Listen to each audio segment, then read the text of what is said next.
দর্শক আপনাদের স্বাগত Walton smart fridge presents TVS ইনসাইটে। আমি আপনাদের সাথে আছি জেবুন্নেসা আলো। ফ্রিজ একটাই ওয়ালটন, ফ্রিজ একটাই ওয়ালটন, ফ্রিজ একটাই ওয়ালটন। আমরা আজকে আলোচনা করব আর্থিক প্রতিষ্ঠানগুলো যেগুলো লিকুইডেশনে দেওয়ার সিদ্ধান্ত নিয়েছে বাংলাদেশ ব্যাংক, সেই প্রতিষ্ঠানগুলো ডিপোজিটাররা কিভাবে টাকা পাবেন বা সরকার কিভাবে টাকা দিবে। আমরা যদি দেখি যে রিসেন্টলি আপনি জানেন যে বাংলাদেশ ব্যাংক 4টি আর্থিক প্রতিষ্ঠানকে নন ভায়াবল ঘোষণা করেছে। এগুলোকে এখন তারা ব্যাংক রেজলিউশন অ্যাক্টের আওতায় নিয়ে এসেছে। এই প্রতিষ্ঠানগুলো আসলে ফাইনালি লিকুইডেট করা হবে, অর্থাৎ অবসায়ন করা হবে। এখন যেই 4টি দেওয়া হয়েছে সেগুলো হচ্ছে আবিবা finance, Far East finance, FAS finance, international leasing. এর সাথে আরও একটি যুক্ত হবে পিপলস লিজিং। যেই পিপলস লিজিং কিন্তু এর আগেই 2019 সালেই তাকে লিকুইডেশনের জন্য দেওয়া হয়েছিল, কিন্তু হাইকোর্টে একটি রিট থাকার কারণে এটি এখনও এই কেসটি এখনও চলমান রয়েছে।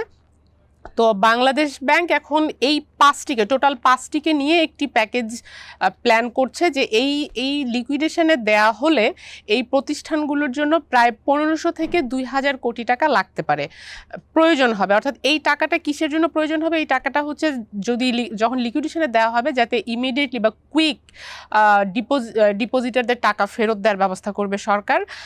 সেটি ইন্ডিভিজুয়াল ডিপোজিটার যারা, তাদেরকে আসলে এই টাকাটা ফেরত দেওয়া হবে।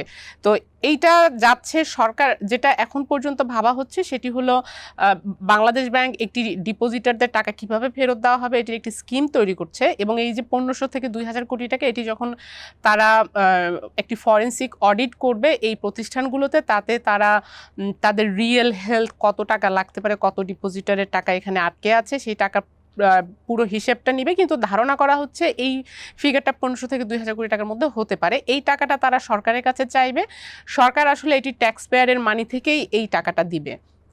তো এইখানে যেটি হচ্ছে যে ডিপোজিটার যারা ইন্ডিভিজুয়াল ডিপোজিটার আছেন তাদের 10 লাখ টাকা পর্যন্ত, এখনকার প্ল্যান অনুযায়ী 10 লাখ টাকা পর্যন্ত তারা পুরো টাকাটাই পাবেন। একজনের যদি 10 লাখ টাকার উপরে থাকে তাহলে সেই টাকাটা কিন্তু স্ল্যাব হবে, ফেজ বাই ফেজ দেওয়া হবে এবং পুরো টাকাটা আসলে সরকারের পকেট থেকে যাবে না। এই 10 লাখ টাকার উপরে যেই টাকাটা, যেই ডিপোজিটারদের ডিপোজিট আছে, তারা একটি সার্টেন পার্সেন্টেজ, কত পার্সেন্টেজ সেটা এখনো হিসাব করা হয়নি, কিন্তু একটি সার্টেন পার্সেন্টেজ পর্যন্ত এই সরকারের টাকা থেকে দেয়া হবে এবং বাকি টাকাটা এই লিকুইডেশন প্রসেস শেষ হওয়ার পরে এই প্রতিষ্ঠানগুলো যে অ্যাসেটগুলো আছে এগুলো থেকে রিকভারি করে যেই টাকাটা আসবে সেখান থেকে আসলে দেয়া হবে।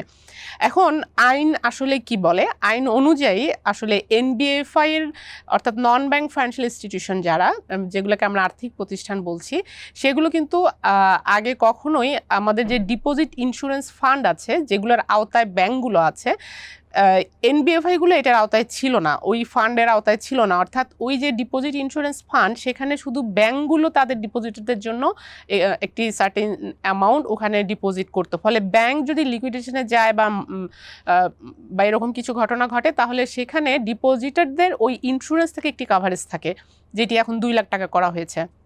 বাট এনবিএফআই যেহেতু কখনো ছিল না, এ কারণে তারা আসলে লিকুইডেশন করা হলে আইন অনুযায়ী তাদের কোনো টাকা দেওয়ার রেসপন্সিবিলিটি নেই সরকারের। বাট এই ক্ষেত্রে এই যে এখন যেই প্রতিষ্ঠানগুলোকে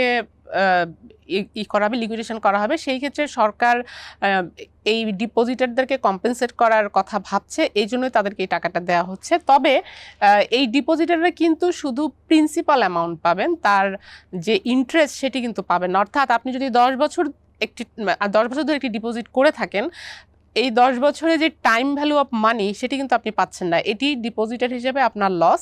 আপনি শুধু প্রিন্সিপাল পাচ্ছেন, সেই প্রিন্সিপালেরও কিন্তু ফুল অ্যামাউন্ট একবারে পাচ্ছেন না, 10 লাখ টাকা থেকে পাচ্ছেন, বাকি টাকা আপনি ধীরে ধীরে পাবেন।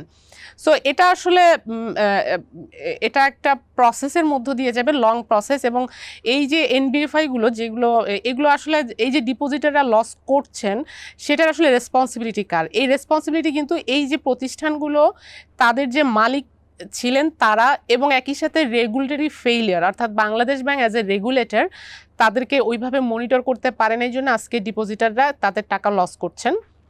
এবং এইগুলো এখন বাংলাদেশ ব্যাংক যেটি ভাবছে যে ফরেনসিক অডিটের পর এই প্রতিষ্ঠানগুলোতে কারা রেসপন্সিবল এই প্রতিষ্ঠানগুলোর এই অবস্থায় যাওয়ার জন্য। কারণ এই প্রতিষ্ঠানগুলো আপনারা জানেন যে এরা এখন অপারেশন করার মতো অবস্থায় নাই। কেন তাদেরকে লিকুইডেশনে দেওয়া হচ্ছে? কারণ তাদের 90%-এর উপরে তাদের ডিফল্ট লোন, এবং এই ডিফল্ট লোন আসলে কোনোভাবে রিকভারি করার মতো অবস্থা নাই। অর্থাৎ অনেক বেশি করাপশন এবং আত্মসাৎ এই ধরনের অনেক ঘটনা এই প্রতিষ্ঠানগুলোতে আছে।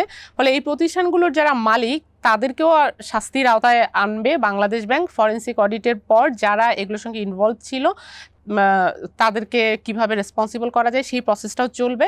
এবং এই যে আর্থিক প্রতিষ্ঠানগুলো, এগুলো কিন্তু একটা লেসন এখন ডিপোজিটারদের জন্য একটি বড় লেসন, এবং একই সাথে মালিকদেরও একটি লেসন। এই লিকুইডেশন কেন, লিকুইডেশন করলে আসলে কি হবে? এটা করলে যেটা হবে, এই প্রতিষ্ঠানগুলো কিন্তু ডিপোজিটারের টাকা ফেরত কখনোই দিতে পারবে না। সো সরকার যখন উদ্যোগ নিয়ে বা বাংলাদেশ ব্যাংক উদ্যোগ নিয়ে যেহেতু লিকুইডেশন করছে, ফলে ডিপোজিটাররা অ্যাটলিস্ট একটা কিছু পাচ্ছেন, কিছু টাকা হলেও পাচ্ছেন। এটি হলো পজিটিভ দিক। আর সেকেন্ড জিনিস হলো যে আমাদের বাংলাদেশের ফাইন্যান্সিয়াল সেক্টরে যে কোনো সরকার আসলেই কিন্তু আমরা দেখি নতুন ব্যাংকের লাইসেন্স, নতুন এনবিএফআর লাইসেন্স পলিটিক্যালি ইনফ্লুয়েন্স করে এই লাইসেন্সগুলো নেওয়া হয়, এবং এই লাইসেন্সগুলো নিয়ে পাবলিকের টাকা নিয়ে তারা ব্যবসা করে, কিন্তু তাদেরকে কখনোই অ্যাকাউন্টেবল করা হয় না।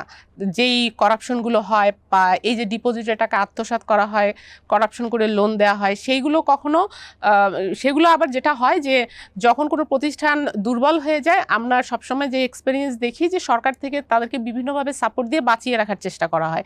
ফলে মালিকদের জন্য এবারের একটি লেসন হলো যে এখন আর সরকার বাঁচিয়ে রাখার চেষ্টা করছে না। এগুলোকে যখন অবসায়ন করে দেওয়া হবে, অর্থাৎ যারা এই প্রতিষ্ঠানগুলো লাইসেন্স পেয়েছিলেন সেই লাইসেন্সটাও কিন্তু বাতিল হয়ে যাচ্ছে। ফলে এগুলো কিন্তু মার্কেট থেকে বিলুপ্ত হয়ে যাবে।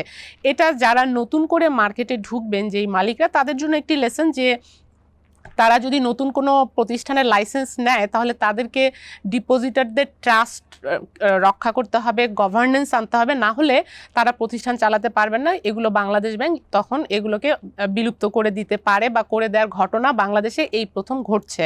এটি একটি বড় লেসন হবে বা বড় ওয়ার্নিং হবে যারা মালিকপক্ষ, যারা লাইসেন্স নেওয়ার চেষ্টা করেন বা করছেন সামনের দিনে নতুন প্রতিষ্ঠান আনার জন্য এটি। এবং শেয়ার হোল্ডার, এই প্রতিষ্ঠানগুলোর বেশিরভাগই কিন্তু আমরা দেখেছি যে স্টক মার্কেটে লিস্টেড আছে।